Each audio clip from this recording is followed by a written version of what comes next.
Hi குட்டீஸ், இன்னைக்கு ஒரு எலி கதை. ஒரு குட்டி எலி ஒரு ஊரில் ஒரு வீட்டில் ஒரு குட்டி எலி இருந்தது. அந்த வீட்லேயே ஒரு மாட்டு கொட்டகை இருந்தது.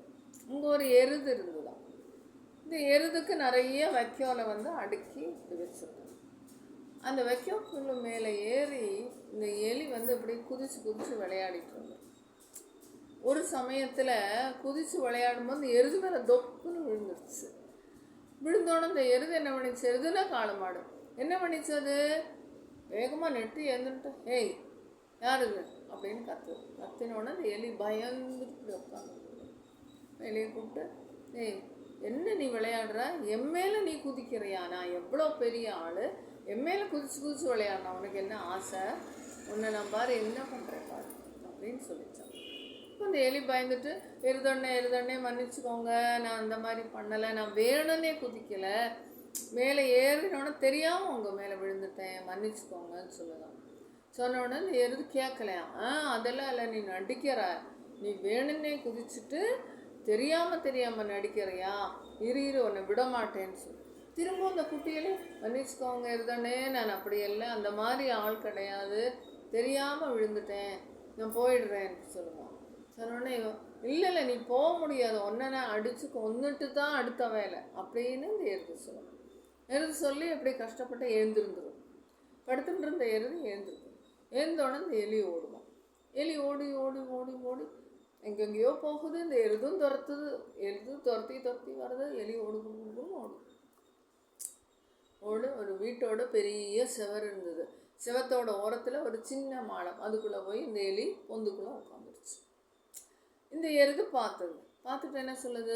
ஓ, இங்கே தான் உட்காந்துருக்கியா, ஒன்னன்னைக்கு நான் கொல்லாமல் விட மாட்டேன், நீ எங்கிட்ட இத்தனை இது பண்ணுற, நடிப்பு இன்னொரு வேடிக்கை பண்ணுறதுக்கு போகிறியா, நீ வெளியில் வர வரைக்கும் இங்கே கிடப்பேன்னு சொல்லி அங்கேயே உட்காந்து ஓடின வேகத்தில் இந்த எருதுக்கு மூச்சு முட்டுது அப்படின்னு சொல்லி மூச்சு முட்டி அங்கேயே உட்காந்துருச்சா.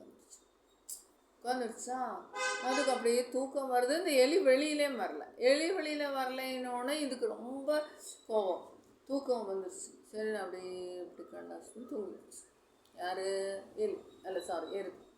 தூங்கினோன்னே அந்த எலி அப்படி மாளத்துக்குள்ளே வெளியில் இப்படி எட்டி பார்த்தோன்னே எருது நல்லா கொரட்டை விட்டு தூங்கிட்டு இருக்கு.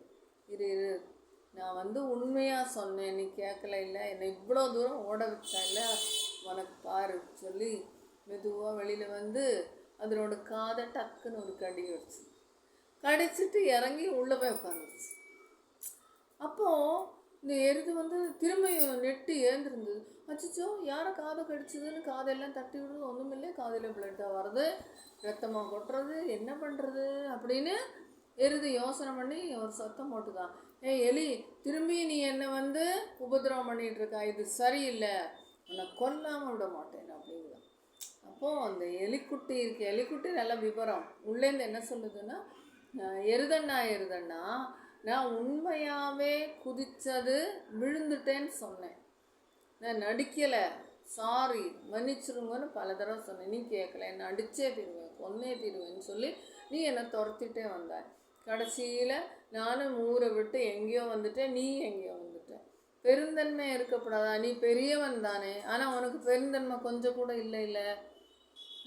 என்னை துரத்திட்டு நீயும் காது நான் கடித்தேன், கண்டிப்பாக நான் தான் கடித்தேன். ஏன் கடித்தேன்னா பெருந்தன்மை இல்லாமல் இருக்கா இல்லையா, நீ அனுபவின்னு தான் கடித்தேன், என்னை நம்பலை இல்லை, அதுக்கு தான் கடித்தேன். இனியாவது தெரிஞ்சுக்கோ, எல்லாம் உன்னோட சின்னவா அப்படிங்கும் பொழுது நீ பெருந்தன்மையாக இருந்தால் தான் உனக்கு நல்லது, இல்லாட்டா இந்த மாதிரி கஷ்டம்தான் வரும்.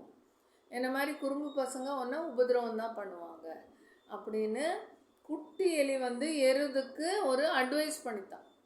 அப்போ எருது ஆமாம் இல்லையா, நம்ம சரி தொலைது போன்னு விட்டுருக்கணும், மேலே விழுந்தது அவ்வளோதானே, அதுக்கே நம்ம இவ்வளோ ஆத்திரப்பட்டு நடக்க முடியாமல் ஓட முடியாமல் ஓடி வந்தோமே, இது தப்பு தானே, நம்ம பேரில் தப்பு இருக்குன்னு சொல்லி எருது ஒன்றுமே பேசாமல் மெதுவாக நடந்து அதனோட வீட்டுக்கு போச்சான்.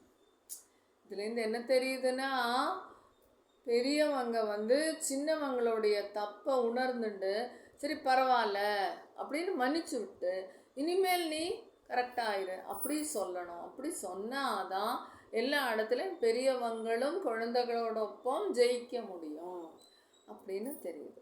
ஓகேவா குட்டீஸ்? இப்போ வந்து உங்களோட தம்பியோ குட்டி பாப்பாவோ பக்கத்து வீட்டு தம்பியோ தங்கச்சியோ இருந்துன்னா அவள் ஏதாவது உங்கள்கிட்ட குறும்பு பண்ணினாங்கன்னா நீங்கள் திருப்பி அடிக்கக்கூடாது.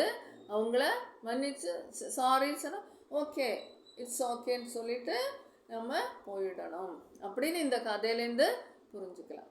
ஓகேவா? பை. ராம் ராம்.